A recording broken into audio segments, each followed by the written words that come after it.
Hello, what is up guys? I'm here today, back with another Blade and Soul video. Today's video, we're going to be taking a look at the Assassin 3rd specialization that is releasing. They put out their first press release information about it, so we'll cover the new spec and some of the mechanics available to it, but we're also going to be looking at the accessories and badge exchange policy that will be coming out with the patch on February 19th. So real quick before we get into all of this, if you're new to the channel, new to Blade and Soul, or enjoy the content on the channel, make sure you're subscribed so you stay updated when new content comes out, and make sure you have notifications turned on so you get notified when the videos come out. A lot of people say they don't get notifications, so make sure you got your system set up to do that for you. At any rate, let's get into it and let's take a look at the Phantom spec for the Assassin that's coming out. So Phantom spec is the new 3rd specialization for the Assassin class. As we already know, we've got Lin Assassins coming, so if you want to play as a Lin Assassin, you can do that if you've been waiting for that.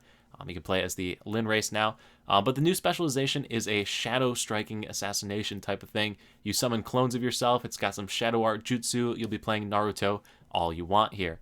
Anyway, it has an interesting shift mechanic or a stance change mechanic. You're going to build stacks of this little shadow assassin system as you cast your different abilities, and then when you transition your stance by pressing tab, it allows you to use these stances of shadow clones to inflict greater damage with your abilities. So the two that it's listed off here are Phantom Strike on your 3 and Night Reaver on your 4. So these abilities supposedly do a lot of damage, but you need to have built up these shadow marks here. Then as you consume shadow marks, you build up this other bar down below called Twilight, and then you can consume the stacks of Twilight that you've gained to do increased damage on your Twilight Strike ability, your F. So your typical R&B F rotation that you see on the Lightning Assassin as well as the Serpent Assassin that we have now. So you get to buff that up by swapping into this Shadow stance or the Phantom stance.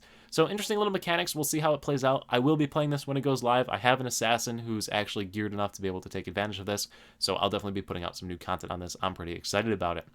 Enough of the Assassin spec. That's all the information we got on this. If you want to read this, once again, this will be in the description below so you can read this at your leisure.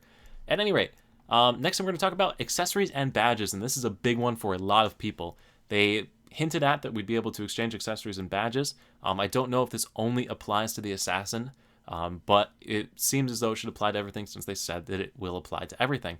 At any rate, we can exchange legendary Stage 10 Awakened earrings, necklaces, or rings for an item that you can purchase off of the Dragon Express for 1 gold. So straightforward swap back and forth between the different stages of accessories, depending if you want to switch specs or whatnot, after you've gotten it to Stage 10 or Awakened, so you can't flop over an unranked up accessory. Next thing is the Starbreaker Bracelet or the Divinity Bracelet. It needs to be at Stage 10 or Awakened once again on this, so the top tier of those, and then you can swap it over to a different spec. To do that, you're going to need to sub in 5 Tranquility Emblems, so you got to farm Master Hong again if you want to swap bracelets. Very depressing, I know, for so many people.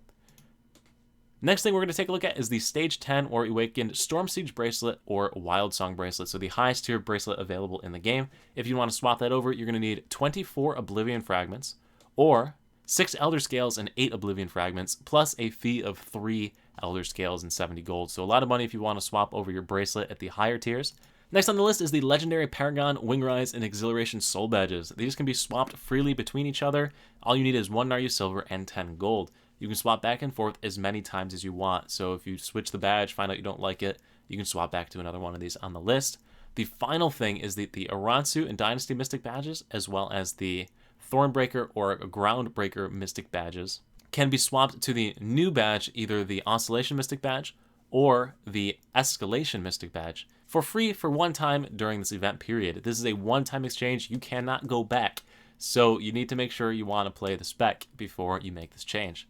Anyway, guys, that is all of the information about transitioning between different things. If you want to read through this, once again, it's in the description below, or you probably could just pause the video and read it from the video. Anyway, guys, that is it for this video. So we covered a bunch of little information about the Assassin, badge exchange process, accessory exchange process coming with the patch on February 19th. If you liked the video, make sure to leave a like. Also, once again, make sure you're subscribed so you stay updated when new content comes out. Thank you so much for watching. I'll see you at the next stream. We stream every weekend. Video, or wherever I happen to see you. Peace.